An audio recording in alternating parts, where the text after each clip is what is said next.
வணக்கம். இது என் வழி இயற்கை வழி. இந்த எபிசோடில் நம்ம பார்க்க போகிறது எதை பற்றி அப்படின்னா, அழகு சம்பந்தமாக போஸ்ட் டெலிவரி கேர்.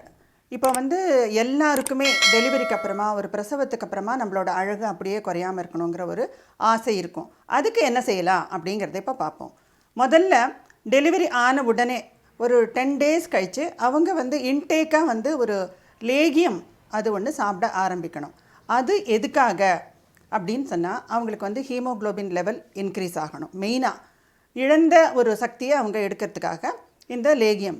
அதில் என்னெல்லாம் போடுவோம் அப்படின்னு சொன்னாக்கா, ஹீலிங் பவர் இன்க்ரீஸ் ஆகிறதுக்காக அதில் நம்ம சேர்க்கறது எல்லாமே வால்நட், பாதாம், கசகசா, கண்டத்திப்பிலி, அரிசி திப்பிலி, இது எல்லாமே ஒரு 50 கிராம் 50 கிராம் போட்டுக்கலாம்.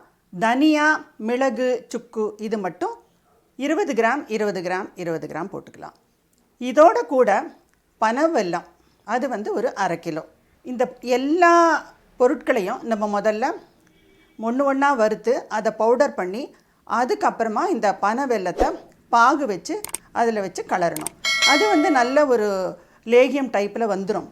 அந்த சமயத்தில் அது மொத்தமாக எடுக்கிறதுக்கு ஒரு 1/4 கிலோ நல்லெண்ணெய், 1/2 கிலோ நெய் இதே விட்டு கலரி எடுத்து வச்சுட்டு, இந்த லேகியத்தை ஒரு மாதம் ரெகுலராக மார்னிங்கில் எடுத்துக்கிறது ரொம்ப நல்லது. அந்த மாதிரி இந்த லேகியம் சாப்பிடும் பொழுது அவங்க கூட வெத்தலை ஒரு 2 இல்லாட்டா 3 வச்சு அதை எடுத்துக்கும் பொழுது கால்சியம் நிறைய சேரும்.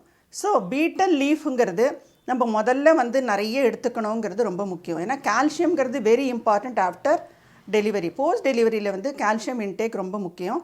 அதே மாதிரி ஹீலிங்காக இப்போ நம்ம கொடுத்துருக்கிற எல்லா பொருட்களையும் அவங்க எடுத்துக்கிறதும் அவங்களோட ஹீலிங் பவர் இன்க்ரீஸ் ஆகும். அடுத்ததாக என்னன்னாக்கா ஃபுட்டில் என்ன எடுத்துக்கலாம் அப்படின்னு சொன்னான்னாக்கா, ஜென்ரலி பீர்க்கங்காய், அவரைக்காய், கத்திரிக்காய் இதெல்லாம் கத்திரிக்காய் எந்த விதமான ஒரு இம்பேக்டும் இருக்காது, அட்வர்ஸ் எஃபெக்டும் கொடுக்காது. டைஜஷன் எல்லாமே குவிக்காக இருக்கிற மாதிரி நம்ம ஃபுட்டு எடுத்துக்கணும். அதே சமயத்தில் அவங்களுக்கு இந்த பீர்க்கங்காய், அவரைக்காய் 2 எடுத்துக்கும்போது பிரெஸ்ட் ஃபீட் பண்ணுறதுக்கு நிறைய ஹெல்ப் பண்ணும். அதனால் அந்த மாதிரி ஒரு பொருட்களை ஒரு ரெகுலராக கூட்டு மாதிரி சாப்பிட்றது, நெய் நிறைய விட்டுக்கலாம். நெய் கொஞ்சம் ஜாஸ்தி சேர்த்துக்கிறது கால்சியம் லெவலை இன்க்ரீஸ் பண்ணும். இந்த மாதிரி ஃபுட்டு எடுத்துக்கும் பொழுது கூட ரெகுலராக ஒரு அங்காய பொடிங்கிறது செஞ்சு வச்சுக்கணும். இந்த அங்காய பொடியில் என்னெல்லாம் இருக்கும் அப்படின்னு சொன்னாக்கா, சுண்டைக்காய் எல்லாமே வத்தல், சுண்டைக்காய் வத்தல், மணத்தக்காளிக்காய் வத்தல், வேப்பம்பூ உலர்ந்தது, இது எல்லாமே ஒரே அளவு வெயிட்டில் ஒரு 50 கிராம் 50 கிராம் அப்படி எடுத்துட்டிங்கன்னா தனித்தனியாக வறுத்து அதில் கூட கொஞ்சம் கருவேப்பிலையும் நல்ல ஒரு ஃப்ரெஷ்ஷாக கருவேப்பிலை எடுத்து அதை ரொம்ப ஃப்ரை பண்ணாமல் கொஞ்சம் பச்சை கலர் மாதிரி இருக்கும்போதே அதே ஃப்ரை பண்ணிவிட்டு அதையும் கூட கொஞ்சம் மிளகு சேர்த்துக்கிறது, பெருங்காயம் நிறைய பொரித்து அதில் போடுறது, இது எல்லாமே சேர்ந்து பவுடர் பண்ணி அந்த பவுடரை ரெகுலராக ஃபுட் நம்ம எப்போ நம்ம லஞ்ச் எடுத்துக்கிறோமோ அந்த லஞ்சில் முதல் அது எடுத்துக்கிறது. ஒரு சாதம் போட்டுட்டிங்கன்னா அதில் நெய்யை விட்டுட்டு இந்த பொடியை போட்டு கலந்து சாப்பிடும்பொழுது இதில் எல்லாமே ஹீலிங் பவரை இன்க்ரீஸ் பண்ணுறதுக்கு தான், வயிறு புண்ணை ஆற்றுறதுக்கு தான் இந்த மணத்தக்காளிக்காய் வத்தல், சுண்டைக்காய் வத்தல் இதெல்லாமே எடுத்துக்கிறோம்.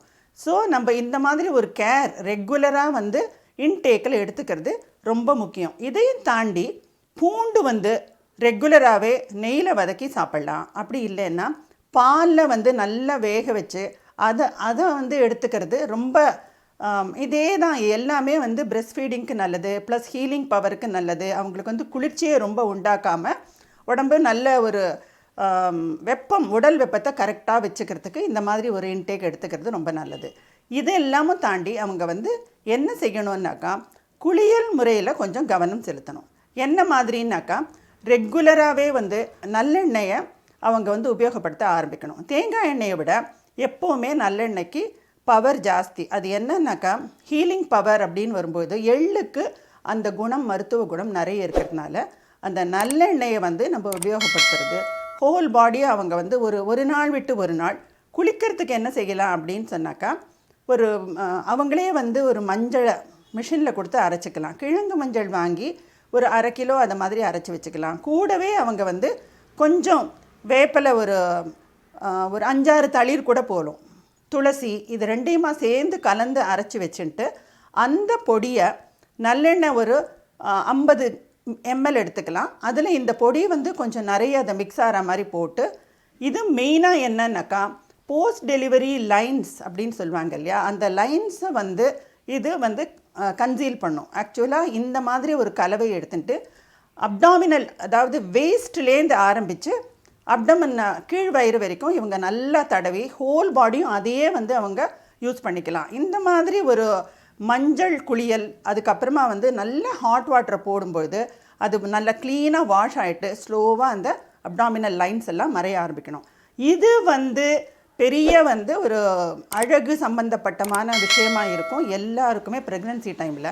ஸோ எல்லாருமே வந்து இதை மாதிரி ஒரு கவனம் செலுத்தி நீங்கள் செஞ்சுக்கலாம். அதே மாதிரி அப்டாமினல் பெல்ட்டுக்கு பதிலாக ஒரு சாரியே, ஒரு பியோர் காட்டன் சாரீ வாங்கி துப்பட்டா டைப்பில் அதை வந்து மடித்து அயர்ன் பண்ணி நடுவில் ஒரு 2-3 ஸ்டிச்சஸ் கொடுத்து எண்டில் 2த்துலேயும் நாட் போட்டுக்கிற மாதிரி த சேம் அப்டாமினல் பெல்ட் மாதிரியே நீங்கள் ஒரு காட்டன் பியோராக இருக்கிற சாரீ புதுசாகவே வாங்கி நீங்கள் செஞ்சுக்கிற பெல்ட் மாதிரி இருக்கிறத யூஸ் பண்ணி நீங்கள் இந்த மாதிரி ஒரு பழக்க வழக்கத்தில் உணவையும் எடுத்துட்டீங்கன்னா you will definitely get back whatever you are, however you were before the pregnancy time.